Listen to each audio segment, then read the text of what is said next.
Parmi les documents importants, marquants, qui doivent retenir notre attention, outre les protocoles ou l'aurore rouge par exemple, il y a selon moi ce document que je vais vous lire aujourd'hui. C'est certainement celui qui illustre le mieux la notion de contre-église, l'esprit de cette contre-église. Donc ce document de la judo-maçonnerie du Bnei Brit a été publié en 1936 dans la Revue internationale des sociétés secrètes, autrefois dirigée par Monseigneur Ernest Join. Donc, ce dernier, Monseigneur Join, était un clerc dont les écrits remarquables sont restés dans les annales. C'était un prêtre à qui j'ai dédié l'un de mes livres, La franc-maçonnerie 300 ans d'imposture, donc à lui, ainsi qu'à Monseigneur Henri de la Suve, et Monseigneur Join insistait justement sur cette notion de contre-église. Donc, ce document atteste de ce complot contre l'Église, par la contre-Église, qui est la franc-maçonnerie synagogue de Satan, selon l'expression employée dans l'Apocalypse selon saint Jean, chapitre 2, verset 9. Et l'essentiel de ce document, que j'estime incontournable, figure dans mon livre « Le complot contre Dieu », qui est ici, à partir de la page 300. Donc, on va revenir sur certains extraits éloquents qui reflètent tout à fait l'état d'esprit talmudique et maçonnique dans les hauts grades, puisque je rappelle que le Bnei Brit, qui signifie fils de l'alliance en hébreu, est une franc-maçonnerie exclusivement juive et élitiste, supérieure aux 33 degrés du rite écossais, donc d'où le terme judo-maçonnerie que Monseigneur Ernest Join fut le premier à employer. Donc il faut être obligatoirement juif pour y appartenir à cette judo-maçonnerie. Rappelons également que la secte du Bnei Brit fut à la manœuvre lors du concile Vatican II dans les années 60 avec le cardinal Béat et l'historien Jules Isaac, donc l'un faisant pression de l'extérieur, Isaac, et l'autre agissant de l'intérieur, Béat. Donc cela donnera le décret Nostra Aetate. L'influence de cette judo-maçonnerie a été vraiment décisive dans la révolution conciliaire. Rappelons aussi qu'on retrouve ce même Bnei Brit derrière la loi Fabius-Guesso, qui interdit le révisionnisme historique en France depuis 1990, et que c'est aussi cette judo-maçonnerie qui fut derrière l'ostracisation de Jean-Marie Le Pen en politique française, avec l'ordre donné à la droite républicaine de ne pas s'allier au Front National. Donc voilà, entre autres, certains actes importants de cette judo-maçonnerie du Bnei Brit. Voyons à présent le contenu de ce document publié en décembre 1936 dans la RIS de Monseigneur Join, qui retrace fidèlement le plan de subversion de la contre-église. Tant qu'il subsistera parmi les gentils une conception morale quelconque de l'ordre social et jusqu'à totale destruction de toute foi, du patriotisme et de la dignité, notre règne mondial ne pourra s'établir.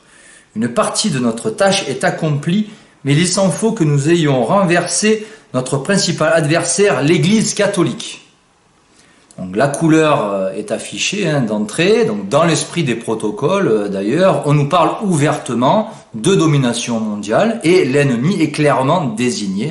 Il s'agit de l'Église catholique. Alors concernant les protocoles, ce n'est pas étonnant du tout, puisqu'il s'agit d'un rassemblement de documents de congressionnistes réunis à Bâle par le Bnei Brit. Bnei Brit qui est donc l'auteur de ce document, de cette publication. N'oublions jamais que l'Église catholique est la seule institution qui nous est barrée et, tant qu'elle existera, nous barrera la route. Avec sa méthode et sa doctrine édifiante et morale, elle gardera toujours ses enfants dans un état d'esprit trop respectueux d'eux-mêmes pour céder à notre domination et se prosterner devant notre futur roi d'Israël. Confirmation que l'Église est l'ennemi parce qu'elle représente le bastion de la morale et des principes, et donc il faut l'abattre en vue de l'hégémonie mondiale et de l'avènement du roi d'Israël. Aussi avons-nous cherché la meilleure manière d'ébranler l'Église catholique jusque dans ses fondations. Nous avons répandu l'esprit de révolte et de faux libéralisme parmi les nations des gentils, alors les gentils sont les non-juifs, pour les dissuader de leur foi et les rendre honteux de professer les préceptes de leur religion et d'obéir aux commandements de leur Église. Nous avons amené beaucoup d'entre eux à se vanter de leur athéisme, à se glorifier de leur descendance simiesque. Nous leur avons donné de nouvelles théories impossibles à réaliser, telles que le communisme, l'anarchisme et le socialisme, qui, maintenant, servent notre but. Les stupides gentils ont accepté avec enthousiasme, sans se rendre compte que ces théories sont nôtres et constituent notre plus puissant instrument contre eux-mêmes. Il est reconnu dans cet extrait que nombre d'idéologies en isme proviennent de la judo-maçonnerie, de la synagogue, et que l'esprit de révolte propre à la révolution a été répandu par eux, donc les judo-maçons, et j'ajouterais même que l'esprit juif talmudique est le moteur de la révolution, il est le moteur de toutes les révolutions importantes depuis 1789. Nous avons noirci l'Église catholique des plus ignominieuses calomnies, sali son histoire et rabaissé jusqu'à ses plus nobles activités. Nous lui avons imputé les torts de ses ennemis que nous avons ainsi rapprochés de nous, si bien que, à notre satisfaction, nous enregistrons maintenant en plusieurs pays des rébellions contre l'Église. Nous avons fait de son clergé des objets de haine et de ridicule, le soumettant au mépris de la foule. Nous avons fait considérer la pratique catholique comme désuète et comme une perte de temps. La stupidité des gentils a dépassé notre attente. Sans intelligence ni sens pratique, tel un troupeau de moutons, qu'ils paissent nos champs pour s'engraisser et mériter d'être immolés à notre futur roi du monde, qui sera, pour eux, l'Antéchrist. Nous avons fondé maintes associations secrètes, toutes au service de notre but, à nos ordres et sous notre direction. C'est devenu un honneur, un grand honneur pour les gentils d'adhérer à nos organisations qui, grâce à notre or, sont plus prospères que jamais. Cela reste pourtant notre secret que ces gentils qui, en se joignant à notre complot, trahissent leurs propres intérêts les plus chers, ne sachent point que ces accusations sont notre création et qu'eux-mêmes servent notre but. Il s'agit là, bien évidemment, des francs-maçons qui sont, dans les hauts grades, objectivement, les alliés du judaïsme international, du judaïsme politique, du projet politique sioniste. Donc, on constate dans cet extrait que la notion de complot est parfaitement assumée et même revendiquée, n'en déplaise aux Rudi Reichstadt, Tristan Mendès France et autres Julien Pain. Ces gentils qui deviennent membres de nos loges, ce n'est pas le moindre triomphe de notre franc-maçonnerie, on y vient, ne devront jamais soupçonner qu'ils nous servent à construire leur propre prison sur les terrasses desquelles nous érigerons le trône de notre universel roi d'Israël. Ils ne sauront jamais que nous leur faisons forger les chaînes de leur propre asservissement à notre futur roi du monde. Donc, les francs-maçons corrompus des hauts grades qui servent ce projet de grand Israël le servent à leur détriment. Ils sont au final au service de leur propre asservissement et de celui de l'humanité. Jusqu'ici, notre stratégie a consisté à attaquer l'Église catholique de l'extérieur, mais nous n'en restons pas là. Nous allons expliquer comment nous envisageons la ruine la plus complète de l'Église catholique, comment nous avons pénétré dans ses cercles les plus intimes et amené certains membres de son clergé à devenir des pionniers de notre cause. Voici comment, à part l'influence de notre philosophie, nous avons travaillé à ouvrir une brèche dans l'Église catholique. Donc il s'agit là des Maranes, j'en ai cité un tout à l'heure, le cardinal Béat, de son vrai nom Béard, mais il y en a eu bien d'autres, beaucoup d'autres, à commencer par Jean-Paul II, Karol Wojtyla, ainsi que le cardinal Lustiger, qui était également un marane. Nous avons décidé certains de nos enfants à adhérer au corps catholique en les persuadant explicitement qu'en créant des scandales dans son sein, ils travailleraient bien plus efficacement à la désagrégation de l'Église catholique. C'était suivre le conseil de notre prince des Juifs dont la sagesse a dit que vos enfants deviennent chanoines pour pouvoir détruire l'Église. Malheureusement, tous les Juifs convertis ne se montrent pas fidèles à leur mission. Beaucoup nous ont trahis, mais d'autres ont tenu parole. Le Conseil des Anciens a donc eu de bons résultats. Il est reconnu dans ce passage que des maranes créent volontairement des scandales pour salir l'Église catholique. De plus, nous devons distinguer, bien sûr, les convertis sincères des faux convertis. La vérité, c'est que durant l'histoire, le nombre de maranes fut bien supérieur au nombre de convertis sincères à la religion catholique. Et d'ailleurs, je vous renvoie à ces deux livres qui traitent du sujet, l'un d'István Baconi et l'autre de Cecil Rhodes. Nous sommes les pères de toutes les révolutions, de celles mêmes qui parfois se retournent contre nous. Nous sommes les maîtres suprêmes de la paix et de la guerre. Nous pouvons nous vanter d'être les créateurs de la réforme. Calvin était de nos enfants, il était de descendance juive et fut chargé par l'autorité juive et avec le concours de la finance juive de dessiner notre plan dans la réforme. Donc, réforme de Luther, Calvin, Érasme au début du XVIe siècle, qui a été soutenue par le judaïsme international. Donc Calvin était de leur, ils le reconnaissent, mais pas Luther.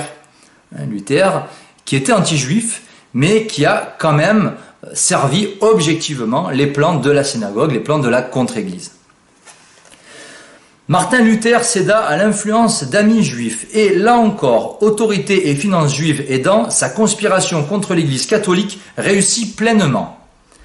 Grâce à notre propagande, à nos théories de libéralisme et à nos représentations falsifiées de la liberté, les esprits d'un grand nombre de gentils se trouvèrent prêts à accueillir la réforme.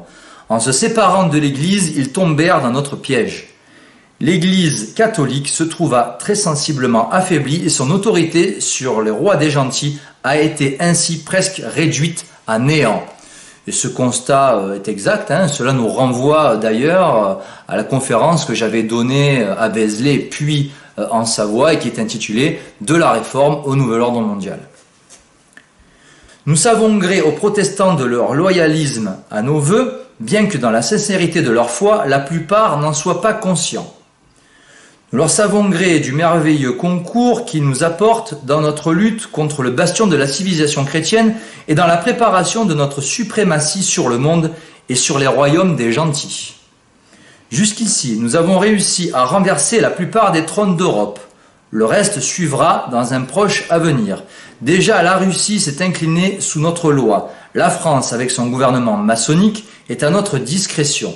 L'Angleterre, dépendante de notre finance, est sous notre talon, et son protestantisme est notre espoir en la destruction de l'Église catholique. L'Espagne et le Mexique sont de simples jouets entre nos mains. Bien d'autres pays, y compris les États-Unis, ont déjà capitulé. D'où la notion d'oligarchie anglo-américaine. Mais l'Église catholique vit encore. Il nous faut la détruire sans perte de temps ni pitié. Nous contrôlons la grande majorité de la presse mondiale. Encourageons donc plus violemment encore la haine du monde contre l'Église catholique. Intensifions notre action en empoisonnant la moralité des gentils. Répandons l'esprit de révolte dans les cerveaux. Il faut amener les gens à mépriser patriotisme et amour du foyer, à considérer leur foi comme une farce, leur obéissance à l'Église comme une servilité dégradante, si bien qu'ils ferment l'oreille à l'appel de l'Église et les yeux à ses mises en garde. Surtout, veillons à rendre impossible que, hors de l'Église catholique, des chrétiens soient réunis à cette Église et que des non-chrétiens y adhèrent. Autrement, c'est l'obstacle renforcé à notre domination et tout notre travail défait. Notre complot sera dévoilé, Albert Pike disait la même chose, les gentils, dans un esprit de revanche, se retourneront contre nous et notre empire sur eux ne se réalisera jamais. Rappelons-nous que tant qu'il restera des ennemis actifs de l'Église catholique, nous pouvons aspirer à la maîtrise du monde. Rappelons-nous toujours que l'avènement du futur roi des Juifs dépend de la chute du pape de Rome et de celle des autres monarques gentils régnant sur la terre. Alors, il y a beaucoup à dire. Déjà, vous remarquerez que la propagande médiatique que nous subissons en France depuis des décennies va tout à fait dans ce sens, de ce que je viens de lire. Donc, anti-religiosité, calomnie incessante contre l'Église, en gros prêtre égale pédophile, donc anti-patriotisme, anti-prosélytisme religieux, révolte contre l'ordre moral, contre l'autorité familiale, parentale, etc. Ensuite, la finalité de ce projet, c'est l'avènement du roi d'Israël, c'est-à-dire le règne de l'Antéchrist, selon le messianisme juif talmudique. Et de très très gros moyens sont employés par cette oligarchie talmudo-maçonnique et mondialiste pour parvenir à cette fin. Pour cela, selon leur plan, il faut en amont la chute de la papauté et de toutes les royautés. D'où ce complot contre le trône et l'autel, démontré dans un livre comme la Conjuration antichrétienne ou dans le complot contre Dieu, par exemple. Donc, chute de la papauté et des royautés, qui est la condition sine qua non pour la venue de leur Messie. Et nous, à notre niveau, il faut prendre le contre-pied de ce projet, donc défendre Dieu, la famille, la patrie, mériter le ciel par la prière, la pénitence, la bonne action charitable, les vertus de foi, d'espérance et de charité, et mériter la venue de notre Messie, Jésus-Christ, qui, lui seul, pourra venir à bout de ce processus diabolique, de ce projet de destruction à grande échelle qu'on appelle Nouvel Ordre Mondial. Voilà, ce sera ma conclusion. Que Dieu vous garde et à très bientôt.